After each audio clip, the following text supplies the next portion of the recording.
and welcome to our podcast all about the media, where we dive into topics that have been shaping the way we think, act, and engage with the world around us. For those who have been following me, I'm back with more interesting arguments about the media. On the other hand, to all the first-timers here, I'm Atira, a well-known influencer and your host for today's podcast. Today, we have a very interesting topic and incredible guests who are experts in the field.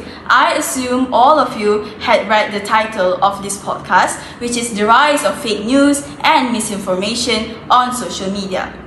So, joining me today are Dr. Nurin, a digital media analyst with years of experience in tracking online trends, and Professor Amina, a communications lecturer and researcher who's been studying the effects of misinformation for years. So thank you, both of you, so much for being here today. Let's give them a round of applause.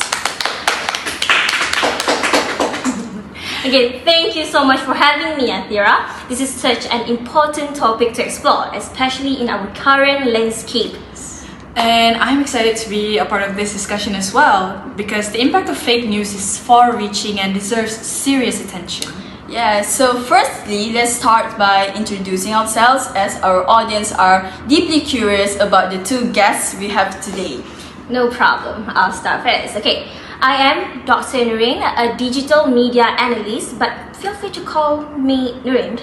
I am specialized in tracking digital trends and analyzing how social media influences public opinion. I've spent years researching how misinformation spreads online and its impact on everything from politics to social behavior. It's honestly fascinating, but also a bit terrifying to see how a single viral post can change the narrative on a global scale. That's interesting. I will introduce myself. I'm Professor Amina, a communications lecturer and researcher, and you can call me Amina, of course. My work primarily focuses on how the media shapes our perceptions and how misinformation disrupts communication, especially in times of crisis. And I've been teaching for over 15 years now. I know it's a long time, but during that time, I've seen firsthand how fast misinformation spreads and how challenging it is for people to discern fact from fiction. So it's one of the reasons why I'm so passionate about media literacy, and it's the key to helping people navigate this complex digital world. Yeah. Wow, I mean, both of you have such fascinating backgrounds.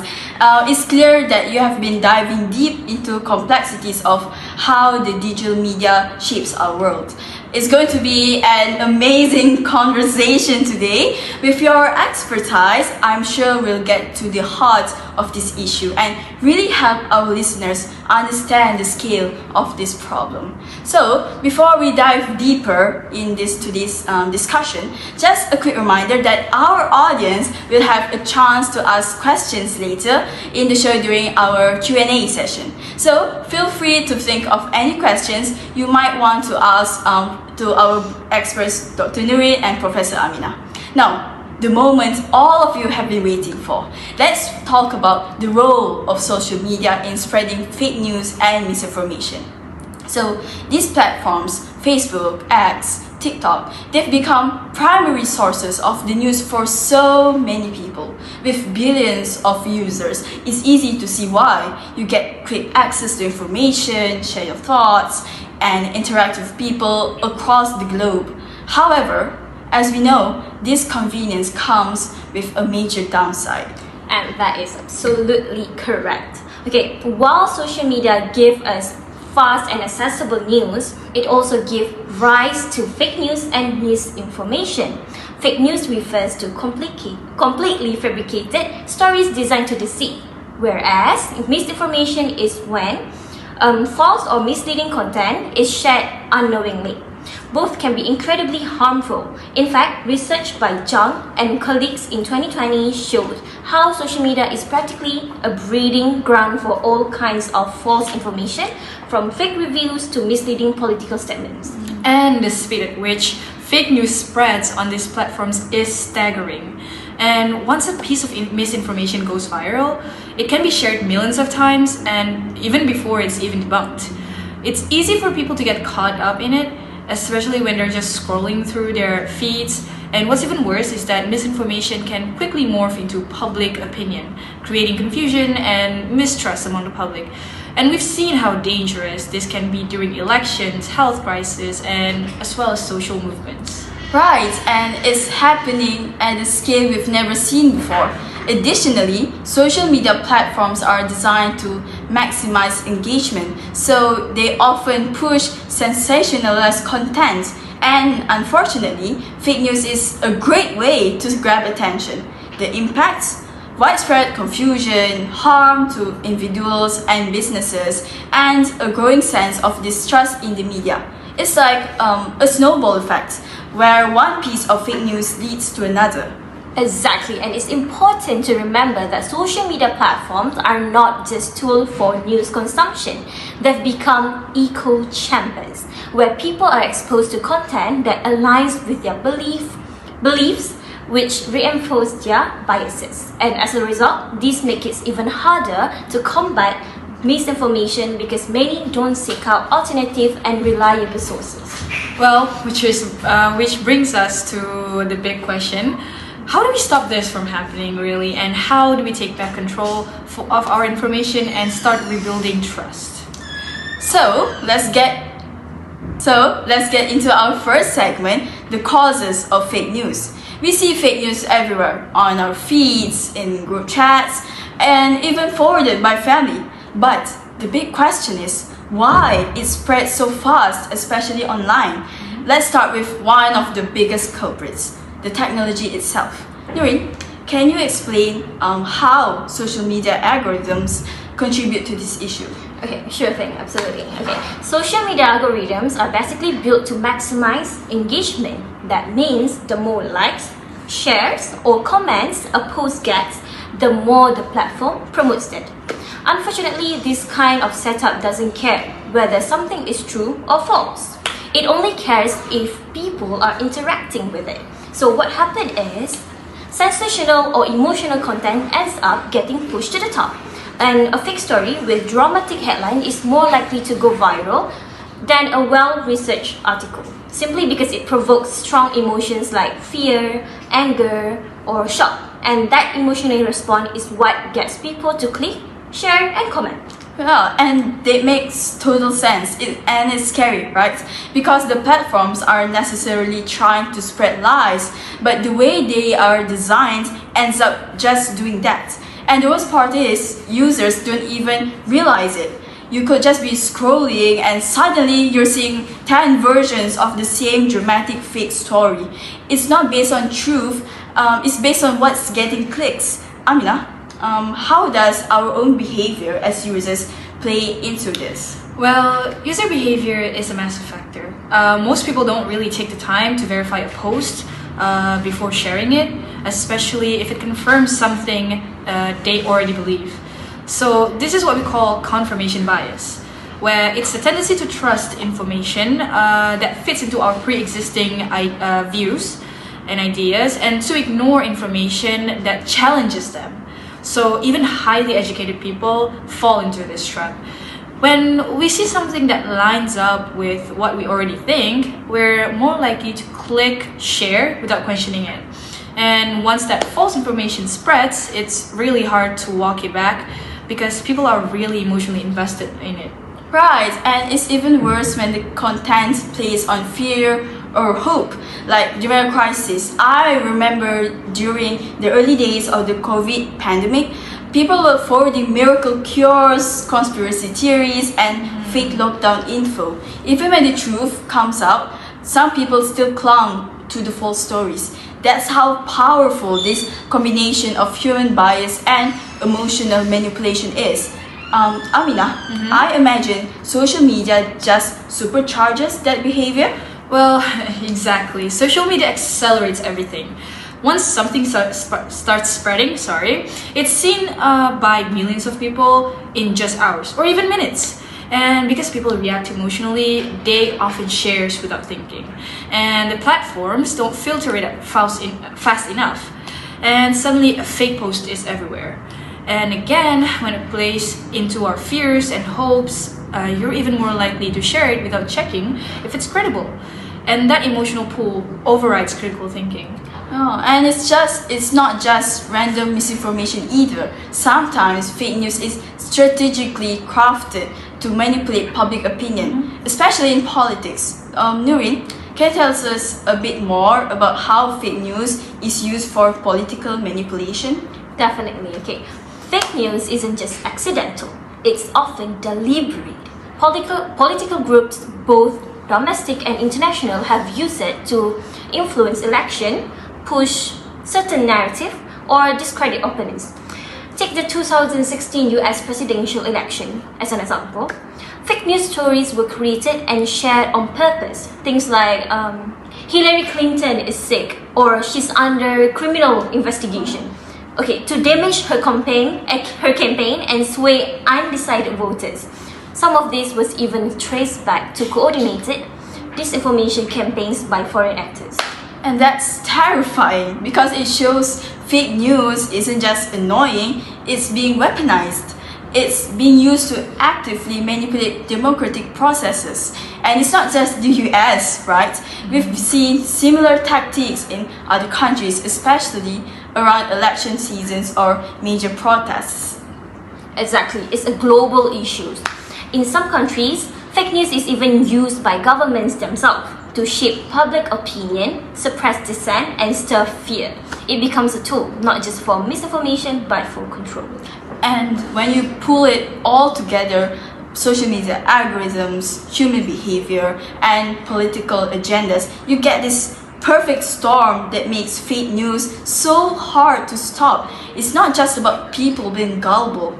It's a system that's designed, whether intentionally or not, to reward whatever spreads fastest. And unfortunately, the truth doesn't always win the race. Yeah, that's absolutely true. And until we recognize all these layers, the tech, the psychologies, the politics, we won't be able to tackle the problem effectively. Very well said. We'll dig deeper into the consequences of fake news in the next segment. But just from this alone, it's clear. Stopping fake news isn't just about deleting a few posts. It requires a much bigger shift in about how we think, how we share, and how platforms operate. Now let's move on to the next segment. Let's talk about the impact. How does fake news affect individuals and businesses? Well, the effects can be devastating. False rumors can ruin reputations, cause panic, or even lead to serious financial losses. Well, businesses might even face boycotts or drops in stocks while value because of fake claims, and even if the truth comes out later. Yeah, and the financial damage is no joke. There was a study by the University of Baltimore that estimated the global economy lost $78 billion in 2019 alone, just from the fake news. That is massive when you think about it. Imagine all that loss came from things like manipulated headlines, false investment tips, and viral rumors that caused panic in the markets. Some companies saw their stock price plummet overnight because of completely false claims. Investors pull out, customers stop buying, and the company is left cleaning up the mess. And the worst part is, by the time the truth comes out, the damage is already done. It's like trying to unspill a glass of water. Nearly impossible. Wow, that's shocking. I didn't realize the number was that high, $78 billion. That's not just pocket change, that's entire economies being affected. It really put things to perspective. We usually think fake news is just annoying or misleading, but clearly it has very real large-scale consequences. And if this is happening on a global economic level, I imagine the ripple effects. Lost jobs, struggling businesses, and families affected. It's honestly kind of terrifying how something as simple as false headline lead to misleading tweets that can have that kind of power. Right, yeah, and it's not just numbers. Like, these are real events with serious consequences. For example, take the 2018 incident with Walmart. Someone circulated a fake image online claiming the company was selling t-shirts with racist slogans. The post spread like wildfire across social media platforms, and people immediately started calling it for boycotts. And even though the image was fake and Walmart has never sold those shirts, the backlash was very much intense. Their stock value dipped, angry customers flooded their pages with complaint, and the company had to scramble to issue a public statement just to set the record straight. It shows how quickly misinformation can spiral out of control and how companies are often forced to go into crisis management mode over something completely fabricated. What's worse is that some people still believe it was true, even after Walmart clarified everything. That's the power and the danger of fake news. It's scary how one viral post can impact a company that way. I remember the case with Pepsi a few years back when a protest themed and featuring Kendall Jenner went viral for all the wrong reasons. People misinterpreted the message, and social media exploded with backlash. Even though it wasn't exactly the fake news, the outrage spread so quickly online that Pepsi had to pull the ad and issue an apology. It just shows that how fast public opinion can turn based on what people see and share, sometimes without knowing the full context. Yeah, I remember that, and you are right. Even when something isn't completely fake, misinformation or misinterpretation can still spread like wildfire. People often just react to headlines or clips without checking the full story. Once that negative perception sets in, it's really hard for a brand or person to undo the damage. And sadly, it's not just businesses. Individuals can be targeted as well. As a result, people have lost jobs, had their reputations destroyed, as well as some even face harassment, all because of false stories online. That is truly devastating. Whether it's a company or individual, the damage from fake news can be deep and long-lasting. It's a reminder that in the digital age, even a single false post can spiral out of control, and the consequences aren't always easy to fix. So, we've talked about how fake news can hurt businesses and individuals, but another big issue is how it affects the trust in media and public institutions. People don't know what to believe anymore. Well, exactly. There's actual research on this, where a Rutgers University study found that exposure to online misinformation significantly lowers trust in mainstream media. And this happens across the board, regardless of political affiliation. What's alarming is that even a brief exposure of fake headlines can create long-term skepticism. Once people start doubting what they see, they begin to treat all the news as potentially false, even when it's coming from a credible, well-established sources. And that kind of doubt doesn't just go away. It chips away at the very foundation of how societies stay informed and make decisions. That makes sense. We've all seen it happen, especially during the major events. Remember the 2020 Black Lives Matter protest? Absolutely. I even used that case in one of my classes. The misinformation during protests really showed how fast the narratives can be twisted, and it made real conversations about justice almost impossible. Exactly. Some posts exaggerated the violence, making it seem like chaos was everywhere, while others downplayed the movement entirely, framing it as unnecessary or destructive. It created this massive divide where people weren't even having the same conversation anymore. They were reacting to completely different versions of the truth. In the end, it just made meaningful discussion about social justice harder because no one knew what to believe.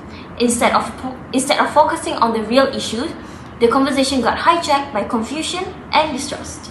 Yeah, and I think that's the perfect example of how fake news doesn't just misinform, it deepens polarization. When people feel like they can't trust traditional media, they turn to alternative sources, which might not be reliable either, and that just creates more echo chambers. Exactly. And it's not just about politics or social movements. This mistrust in the media spills over into public institutions too. Governments, health organizations, even law enforcement. When fake news spreads, people start doubting everything they say, even when it's based on facts. Right? Remember the COVID-19 pandemic? Like the back of my hand. During COVID, so much misinformation was going around that people start rejecting even legitimate health advice. Some refused to wear masks or take vaccines just because they didn't trust what officials were saying. And once that trust is gone, it's really hard to rebuild. It weakens the whole system. Imagine, if people don't believe in news or institution, how can society function properly? Yeah, that's the real danger. Fake news doesn't just mislead, it erodes the foundations of democracy. Without trust in media and institutions, it's harder for governments to communicate effectively, harder for people to make informed decisions, and ultimately harder for society to progress. So true. It really makes you think about how much damage a single fake story can cause in the long run. So we've talked about how fast misinformation spreads, but now it's the time to get into solutions. What can we do to fight back? Let's dive in. Nurin, you mentioned digital literacy earlier. Can you expand on that? Why is it so critical? Sure, Akira. So, when we talk about digital literacy, it's not just about knowing how to use technology. It's about having the skills to critically assess information we encounter.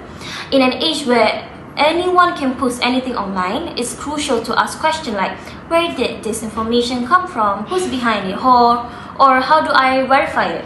Without these skills, we end up absorbing all kinds of information passively. But when we are digitally literate, we know how to spot red flags and can make informed decisions about what to believe. For instance, when we hear a rumor or see an article, we should be thinking, is this credible? Have others verified it? Is it trying to provoke an emotional reaction? Think of the case of Kim So-nu, a famous Korean actor. In 2021, a rumor spread online that he had pressured his ex-girlfriend into an abortion. This accusation took off, and in no time, Kim's career was on the line. Many fans and brands abandoned him, and he was cancelled by the public. But after investigation, it was found that the details of the story were mostly fabricated. Sadly, by the time the truth came out, Kim had already suffered major consequences.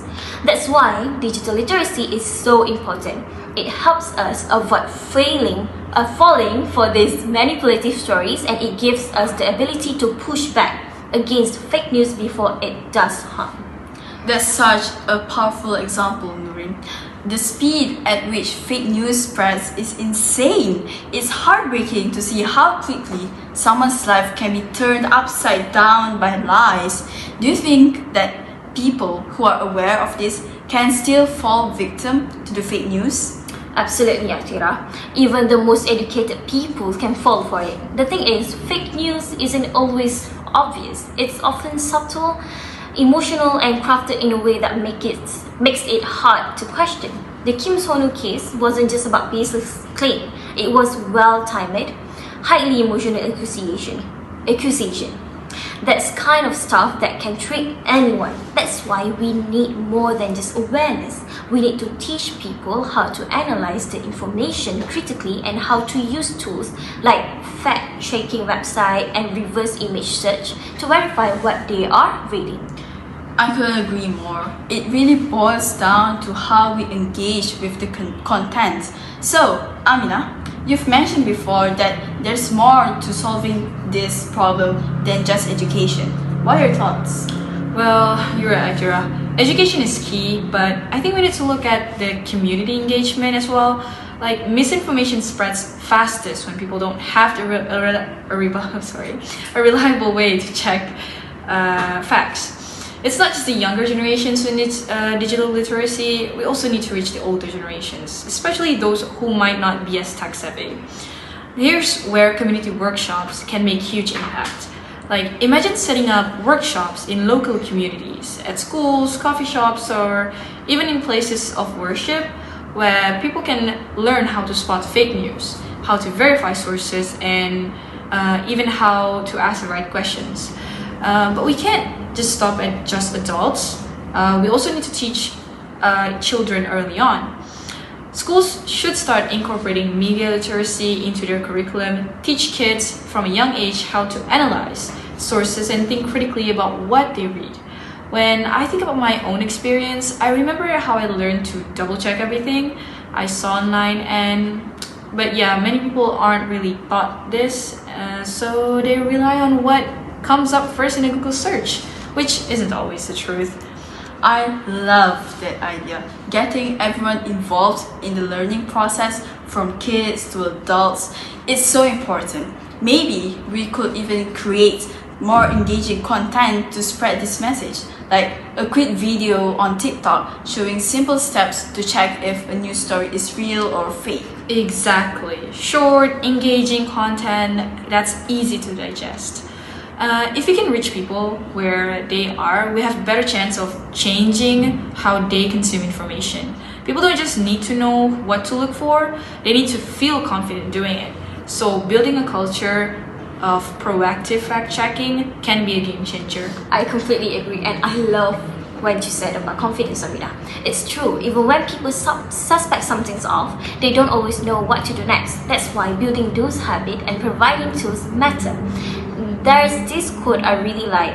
It says that don't believe everything you read on the internet just because there's a picture with a quote next to it. Even Abraham Lincoln didn't say that, but people believed it because it looks real. It's a funny example, but it shows how easy it is to fall for false information when we don't don't question the source. Yes, I've seen that one. It's hilarious, but also kind of scary when you think about it. That's exactly why we need to stay sharp, because fake news doesn't always come in form of big scandals. Sometimes it's the small subtle things that slowly shape how people think, even without them even realizing it. And since we're talking about reaching people where they are, I think social media platforms themselves have a huge role to play in this whole issue. I mean, they're the main stage for most of this information. They have the power to slow down the spread of fake news. But right now, a lot of misinformation gains traction without anything is done about it. One possible solution could be to introduce smarter filtering systems. Something that can flag suspicious content automatically, especially if it's going viral. Even better, platforms could set up network of trusted sources so users know when they are seeing credible, verified information. The key is speed. If a post is intentionally harmful, there should be immediate steps taken, whether it's a quick review or even a contemporary takedown before it reaches millions of people. That's a great point, Atira. The platforms have the resources to implement these changes. AI technology could really help in identifying fake news faster. Plus, they could also partner with independent fact-checking organizations to provide real-time fact-checking on viral posts. The more we hold platforms accountable, the more we can limit the damage caused by misinformation. Exactly, Amina. I think as consumers of information, we need to take responsibility of what we share. It's easy to get swept up in something that sounds shocking, but by sharing it, we can spread harm without even realizing it. We should make it a habit to pause and verify before we click share. If everyone took that extra second to check if something was true without sending it out, I think we'd see a significant decrease in the spread of fake news. Yes, that pause is very crucial. It might seem like a small step, but it could have a big impact. And when more people get on board with this, we can build a culture of accountability that prevents the viral spread of misinformation. Yeah, exactly. In the end, it's about responsible consumption and responsible sharing. If we all do our part to verify information, stop rumors before they spread, and hold the platforms accountable, we can start to tackle this problem head on. That's right. Alright, so before we wrap up, we want to hear from you, our audience. I see some curious faces out there. Don't be shy. Any questions for our panelists? Okay, I see some hands over there. Go ahead, miss. Okay, hi, and thank you for this really interesting discussion. And my name is Damya, and I'm from Terengganu. Hi, Damya. Nice to meet you. What's your question? So my question is for Amina. How can regular social media users help to stop fake news besides just not sharing it? Well, that's a good question. Love that you're thinking beyond just the don't share rules. So besides avoiding that share button, users can actually report fake news directly on the platform. Most apps like Facebook, TikTok, and X have that feature. You can also leave a polite comment to let others know that it's false, or even share a link to a trusted source to clarify things. Being a truth amplifier is just as important as staying silent when you see misinformation. It really makes a difference. I see. That actually helps a lot, and thank you. No problem, Damia. Glad you asked that. Okay, let's see. Oh, I see another pair of hands over there. Hello, miss. You were pretty quick with that one. Hi, I'm Amarina. I have a question for Nurin, if that's okay. Sure thing, what's on your mind? So earlier you mentioned schools teaching digital literacy, but what about adults, like my parents, for example, who didn't grow up with all this? How can they catch up? Yes, that's such a good point. Okay, thank you for bringing it up. It's true, digital literacy isn't just for students. Adults definitely need to be included in this conversation. There are actually NGOs and even some local libraries that offer free digital literacy workshops. They cover things like spotting fake news, using fact-checking tools, all that good stuff. Plus, there are online resources like Google's Be Internet Awesome or factcheck.org. They are really easy to follow. It's never too late to learn, and honestly, we are all still learning as the internet keeps changing. Wow, I didn't know that. Thank you, and I will tell my parents now. Love that. Okay, so now this person over here looks very eager. Okay, this is my opportunity, I see. Alright. First of all, my name is Muna. I'd like to ask a question. Do you really think that social media platforms are doing enough, or are they just pretending to not care? Well, okay, spicy question.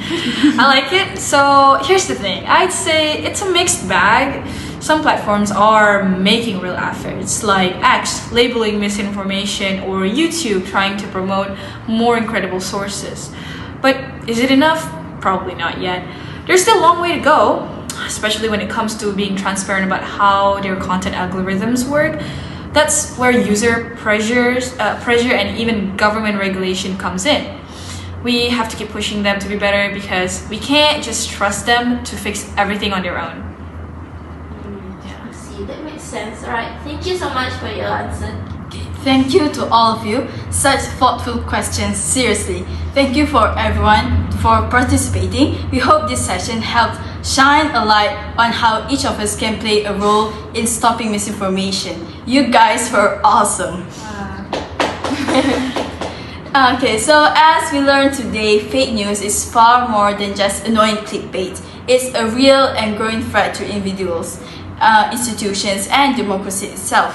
From damaging reputations to undermining trust in media, misinformation erodes the very foundation of a well-informed society. That is right, and the scary part is it's everywhere, on our phones, in group chat, even in casual conversation. But there's hope, and it starts with education, awareness, and critical thinking. Whether we're students, teacher, parent, or content creators, we all have a part to play in building a more informed and thoughtful society. And let's not forget the power of technology and policy when used responsibly. With clear laws, stricter regulations, and platforms that are willing to take actions, we can push back against the flood of falsehoods.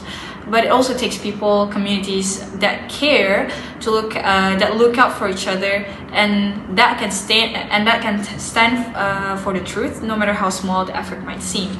Absolutely. It comes down to us. Sorry. Absolutely. It comes down to us making conscious decisions about what we read, share, and believe. As Carl Sagan said, extraordinary claims require extraordinary evidence. So let's dig deeper, ask questions, and protect the truth. Truth doesn't always shout the loudest, sometimes it's whispered. That's the energy we need today to fight back against misinformation. I love that. And just like Elvis Presley said, the truth is like the sun. You can just shut it out for a time, but it ain't going away. We may stop for every fake story, but we can shine a light on what matters. Oh, that was beautiful, Amina. Thank you both so much for your insights, your passion, your heart. Thank you, Akira. This was such a meaningful discussion, and I really hope it sparks more awareness out there. And same here. Thanks for having me, and to everyone listening. Let's be the kind of digital citizens who pause, think, and care about what's real. And of course, thanks to you, our amazing audience, for tuning in, asking questions, and thinking deeply with us. Until next time, stay sharp, stay curious, and always question what you scroll through. Bye! Bye!